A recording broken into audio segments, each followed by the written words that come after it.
નમસ્કાર ગુજરાતના અધિકારી મિત્રો, આજે આપણે જોવાના છે 30 એપ્રિલ 2025નું મોસ્ટ ઇમ્પોર્ટન્ટ કરંટ અફેર। તે પહેલાં ખાસ કરીને ચેનલ ઉપર નવા હોય તો ચેનલને સબસ્ક્રાઈબ કરી લેવી, વિડીયો પસંદ આવે લાઈક કરવો અને તમારા મિત્રો સુધી શેર પણ કરી દેવો। તો ચલીએ આજના ક્લાસની આપણે શુભ શરૂઆત કરી દઈએ। તો પહેલો પ્રશ્ન, વિશ્વ પશુ ચિકિત્સા દિવસ 2025 ક્યારે મનાવવામાં આવ્યો છે? તો આ 24 એપ્રિલના રોજ મનાવવામાં આવે છે દર વર્ષે આ દિવસ।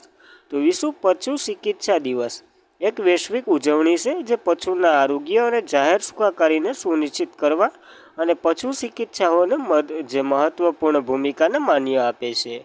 આ ઉજવણીનો હેતુ પ્રાણીઓના સ્વાસ્થ્ય વિશે જાગૃતિ વધારવો અને વિશ્વભરમાં જે પશુ ચિકિત્સાઓ દ્વારા કરવામાં આવેલ કાર્યોને પ્રકાશિત કરવાનું છે। જ્યારે આ તો કે દર વર્ષે એપ્રિલના છેલ્લા શનિવારે ઉજવવામાં આવે અને આ વખતે છેલ્લો શનિવાર 24 એપ્રિલના રોજ હતો, એટલે આ વખતે 2025માં ઉજવવામાં આવ્યો છે 26 એપ્રિલે। ખાસ આ પોઈન્ટ પર નોંધવો। જ્યારે આની થીમ તો કે પશુના આરોગ્યની એક ટીમ લે છે, તો ખાસ યાદ રાખવું। આની સાથે જ આંતરરાષ્ટ્રીય સોર્નેબિલ આપત્તિ સ્મૃતિ દિવસ જે 24 એપ્રિલે ઉજવવામાં આવે છે। આ ઘટના પર થોડીક જોઈ લઈએ। તો 24 એપ્રિલ 1986ના રોજ બનેલી સોર્નેબિલ જે પરમાણુ દુર્ઘટના જે પરમાણુ ઉર્જાના ઇતિહાસમાં સૌથી મહત્વપૂર્ણ ઘટના તરીકે માનવામાં આવે છે। માનવીય સ્વચ્છ પર્યાવરણ અને આંતરરાષ્ટ્રીય પરમાણુ નીતિ પર તે કાયમી અસરો આજે પણ ગૂંચતી રહે છે। અને સોવિયત યુનિયન જે હાલ તો અમેરિકામાં આવેલું છે, આ પાવર થર્મલ સ્ટેશન જે સોર્નેબિલ પરમાણુ પાવર પ્લાન્ટમાં થયેલ વિસ્ફોટના વાતાવરણમાં મોટી માત્રામાં કિરણોત્સવ પદાર્થ છોડવામાં આવ્યા હતા અને એના નુકસાન આજ સુધી જોવા મળે છે અને પર્યાવરણને ખૂબ નુકસાન થયું હતું। આના જ માટે જાગૃતિ અને આ જે બલિદાનો દીધા હતા એનું માન આપવા માટે આ દિવસ ઉજવવામાં આવે છે 2016થી। યુનાઇટેડ નેશનલે આની જાહેરાત કરી હતી, તો યાદ રાખો આ એક દિવસ પર। ત્યારબાદ એપ્રિલના દિવસોનું રિવિઝન કરી લઈએ। તો 1 એપ્રિલ ઉત્કર્ષ દિવસ એટલે કે ઓડિશાનો સ્થાપના દિવસ ઉજવ્યો છે। 2 એપ્રિલ વિશ્વ ઓટિઝમ જાગૃત દિવસ। 21 જૂન યોગ દિવસની થીમ આપણને મળી ગઈ છે, એક પૃથ્વી એક સ્વાસ્થ્ય માટે યોગ। 4 April international minus awareness day. 5 April રાષ્ટ્રીય દરિયાઈ દિવસ। 7 એપ્રિલ વિશ્વ આરોગ્ય દિવસ। 10 એપ્રિલે આપણે વિશ્વ હોમોફેલિયા દિવસ ઉજવ્યો હતો, હોમોપેથિયા દિવસ। 11 એપ્રિલે રાષ્ટ્રીય સલામતી માતૃત્વ દિવસ આપણે ઉજવ્યો હતો। 12 એપ્રિલ આંતરરાષ્ટ્રીય માનવ અવકાશ ઉડાનનો દિવસ। 14 એપ્રિલ વિશ્વ સંઘાસ રોગ દિવસ અને આંબેડકરની જન્મ જયંતિ પણ હતી। 15 એપ્રિલ વિશ્વ કલા દિવસ। 17 એપ્રિલે આપણે વિશ્વ હોમોફિલિયા દિવસ ઉજવ્યો હતો। જ્યારે 18 એપ્રિલ વિશ્વ ધરોહર દિવસ। 19 એપ્રિલ વિશ્વ યકૃત દિવસ। 21 એપ્રિલ નાગરિક સેવાના દિવસો। 21 એપ્રિલે વિશ્વ સર્જનાત્મક અને નવીનતાના દિવસો પણ આપણે ઉજવ્યા હતા। 21 એપ્રિલ વિશ્વ જે પૃથ્વી દિવસ। 23 એપ્રિલ વિશ્વ પુસ્તક અને કોપીરાઇટનો દિવસ। જ્યારે 24 એપ્રિલ રાષ્ટ્રીય પંચાયતી રાજ દિવસ અને 25 એપ્રિલે વિશ્વ મલેરિયાનો દિવસ અને 26 એપ્રિલે આપણે વિશ્વ બૌદ્ધિક સંપ્રદાય સૂચનાક જેનો દિવસ ઉજવ્યો હતો। તો ખાસ કરીને આ એપ્રિલ મહિનાના બધા જ દિવસો યાદ રાખવા આપણને। ત્યારબાદ જે વિશ્વ બેંકના અહેવાલ મુજબ 10 વર્ષમાં કેટલા મિલિયન લોકોને ભારે ગરીબીથી બહાર કાઢવામાં આવ્યા છે? તો 171 મિલિયન લોકોને કાઢવામાં આવ્યા છે બરાબર, એવું વિશ્વ બેંકે જણાવ્યું છે। એક દાયકામાં એટલે કે 10 વર્ષમાં સૌથી નોંધપાત્ર સિદ્ધિઓમાંની એક, ભારતે જે 17.1 કરોડ લોકોને અત્યંત ગરીબીમાંથી બહાર કાઢ્યા છે અને વિશ્વ બેંકે તેને વસંત 2025 જે ગરીબી સમાનતા અને સંક્ષેપથી ગરીબી સામે ભારતનું નિર્ણાયક લડવાની સ્વીકૃતિ આપી છે। જો વિશ્વ બેંકે એક રિપોર્ટ બહાર પાડ્યો, એનું નામ તો કે ગરીબી ઇક્વિટી પર સંક્ષેપ અને આ રિપોર્ટ 2011થી 12 જે 16.2% લોકો ગરીબ હતા ને એને ઘટાડી અને 2022-23માં માત્ર 2.3 લોકો જ ગરીબ છે। તો હવે કેવી રીતના નીકળ્યા એ વર્લ્ડ બેંક આરે વાત કરી લઈશું। એમાં મહત્વનો ફાળો કયા કયા રાજ્યએ આપ્યો જ્યાં ગરીબી ઓછી થઈ હોય? ઉત્તર પ્રદેશ, મહારાષ્ટ્ર, બિહાર, પશ્ચિમ બંગાળ, મધ્યપ્રદેશ જેવા રાજ્યોમાં 2/3 જેટલી ગરીબી ઘટી છે એવું કહેવાનું છે વર્લ્ડ બેંકનું, યાદ રાખવું। વર્લ્ડ બેંકની વાત કરીએ તો એની રચના 1944માં થઈ હતી। મુખ્ય મથક વોશિંગ્ટન ડીસીમાં છે અને પ્રમુખ તો કે અજય બંગા છે। મોટો તો કે ગરીબી મુક્ત વિશ્વ માટે કામ કરવાનું આનું ઉદ્દેશ્ય છે, યાદ રાખવું। ત્યારબાદ આ વર્લ્ડ બેંક જે રિપોર્ટો બહાર પાડે ને એ પણ જોઈ લઈએ। વિશ્વ વિકાસ અહેવાલ વૈશ્વિક આર્થિક સંભાવના અહેવાલ, રેમિટન્સ રિપોર્ટ, વ્યવસાય માટે તૈયાર પ્રોજેક્ટનો રિપોર્ટ, લોજિસ્ટિક પરફોર્મન્સ ઇન્ડેક્સ અને માનવ મૂડી સૂચનાંક વગેરે રિપોર્ટ પર બહાર પાડે છે વર્લ્ડ બેંક. યાદ રાખવા રિપોર્ટ સહી બધી. ત્યારબાદ કયા દેશ 2027માં ફિફા મહિલા વર્લ્ડ કપની 10મી આવૃત્તિની આયોજન કરશે અથવા તો યજમાની કરશે? બંને એક જ. તો બ્રાઝિલ કરવાનું છે આની યજમાની. તો 25 એપ્રિલ 2025ના રોજ થાઇલેન્ડના બેંકોકમાં આયોજિત ફિફા કોંગ્રેસની એક બેઠક થઈ હતી. એમાં બ્રાઝિલને સૌથી વધુ મત મળ્યા હોવાથી 2027માં જે ફિફા મહિલા વર્લ્ડ કપની યજમાની 10મી આવૃત્તિ છે એનું આયોજન કરવા માટેની બીડ બ્રાઝિલને મળી છે.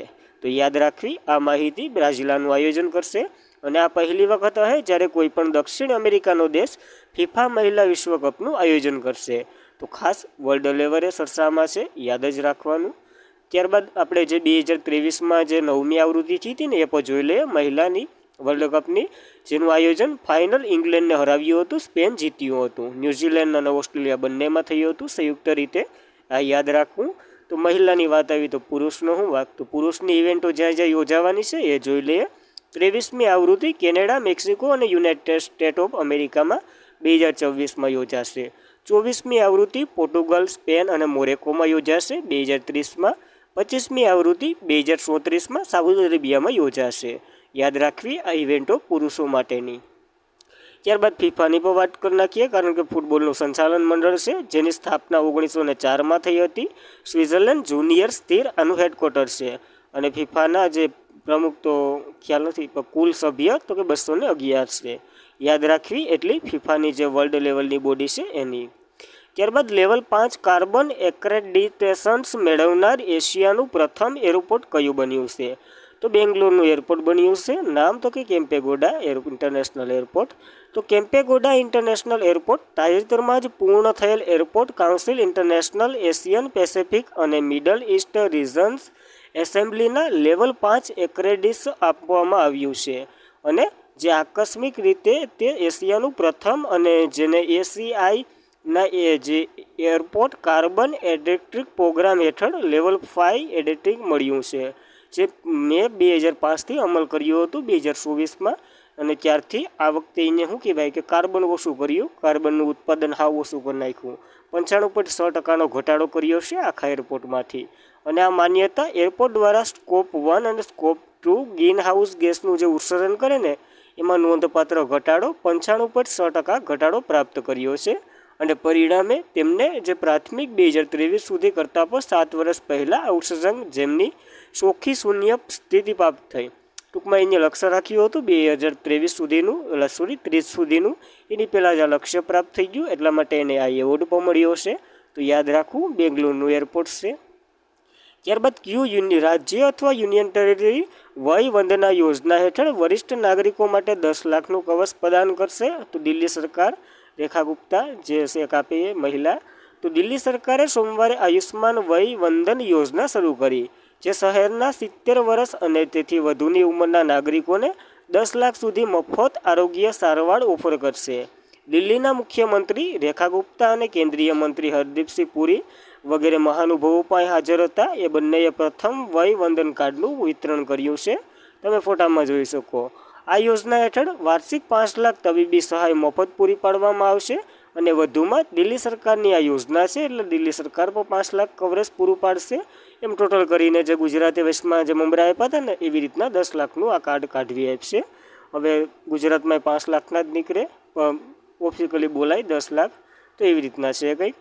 ત્યારબાદ તો કે 2025 ગોલ્ડ મેડલ પર્યાવરણ પુરસ્કાર જે કેટલાક ભારતીયોને આપવામાં આવ્યો છે? તો એ કોઈ ભારતીય નથી, હાથે હાથ છે, એ બધા વિદેશી નાગરિકો છે અથવા તો વિદેશના છે. તો વિશ્વભરમાં 7 પર્યાવરણીય કાર્યકરોને 21 એપ્રિલના રોજ ગોલ્ડ મેડલ પર્યાવરણીય પુરસ્કાર એનાયત કરવામાં આવ્યો છે, જેને ગ્રીન નોબલ પુરસ્કાર તરીકે પણ ઓળખવામાં આવે છે. અને ગોલ્ડ મેડલ પુરસ્કાર સહવસ્તીવાળા ખંડિત પ્રદેશના કાર્યરીત સન્માન કરવામાં આવે છે. તો આ સાથે લોકોના એક વખત નામ જોઈ લઈએ. પહેલા નામ ઉપર બટરમુખ લવસંદાંત છે મંગોલિયાના, સેમિયા ગરીબી ટ્યુનિશિયાના, કાર્લોસ મેલો મોલિયાન કેરેનિયન ટાપુના છે.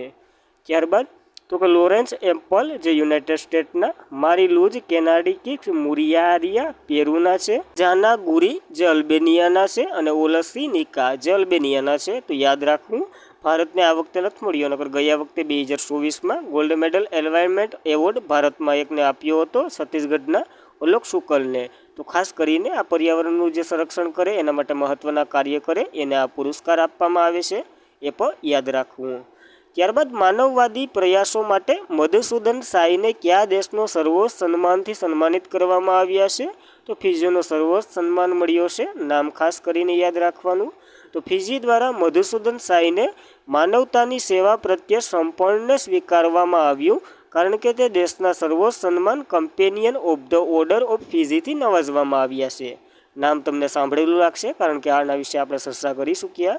2024માં કોકને મળ્યો હતો, યાદ કરો, આપણે આગળ લીધું જ છે. તેની મુખ્ય પહેલ ખાસ કરીને શ્રી સંત સાઈ સંજીવની ચિલ્ડ્રન હોસ્પિટલ છે ને, એની સ્થાપના ફિજીમાં થઈ છે અને એની આરોગ્ય સંભાળ અને સામાજિક કલ્યાણની ખૂબ અસર છે ફિજીમાં. અને જરૂરિયાતમંદ બાળકોને તેમની પૃષ્ઠભૂમિ ધ્યાનમાં લીધા વિના મહત્ત્વપૂર્ણ ભૂમિકા ભજવે છે આ હોસ્પિટલ ફિજીમાં, એટલા માટે એને મળ્યો છે આ એવોર્ડ. યાદ રાખવું. જ્યારે ગયા વર્ષે જો આવી ગયું ને 2024માં ફિજીને આપણે રાષ્ટ્રપતિ દ્રૌપદી મુર્મુને પણ સર્વોચ્ચ સન્માન આપ્યો હતો, એટલા માટે નામ તમને યાદ હશે. ફિજીની વાત કરીએ તો દક્ષિણ પેસિફિકમાં આવેલો એક દેશ છે. કેપિટલ સુવા છે. ચલણ તો કે ફિઝિયન ડોલર્સ છે. યાદ રાખવી એટલી માહિતી આ એવોર્ડ વિશે. ત્યારબાદ કયા રાજ્યોમાં કુંડલી સુફલામ 2025ની બીજી આવૃત્તિ આયોજિત કરવામાં આવી રહી છે? તો હરિયાણાના પાણીપતમાં આ યોજાઈ રહી છે. તો national institution of food technology, entrepreneurship અને મેનેજમેન્ટ એના દ્વારા 25 અને 26 એપ્રિલ 2025ના રોજ હરિયાણાના પાણીપતમાં કુંડલી ખાતે તેમના કેમ્પ સુફલામ્સ એટલે કે startup forum for aspiring lead and mentors 2025, આનું ફૂલ ફોર્મ ખાસ કરીને યાદ રાખવાનું. સ્ટાર્ટઅપ ફોર એટલે કે forum for aspiring leaders and mentors 2025ની બીજી આવૃત્તિ યોજાઈ રહી છે, તો જોઈ લેવું. અને કેન્દ્રીય ખાદ્ય પ્રક્રિયન મંત્રી હતા ને ચિરાગ પાસવાનના સૈન્ય સુફલામ 2025ની બીજી સંસ્કરણનું ઉદ્ઘાટન પણ કર્યું છે હરિયાણામાં. આનું આયોજન તો કે national institution of for food technology દ્વારા થાય છે.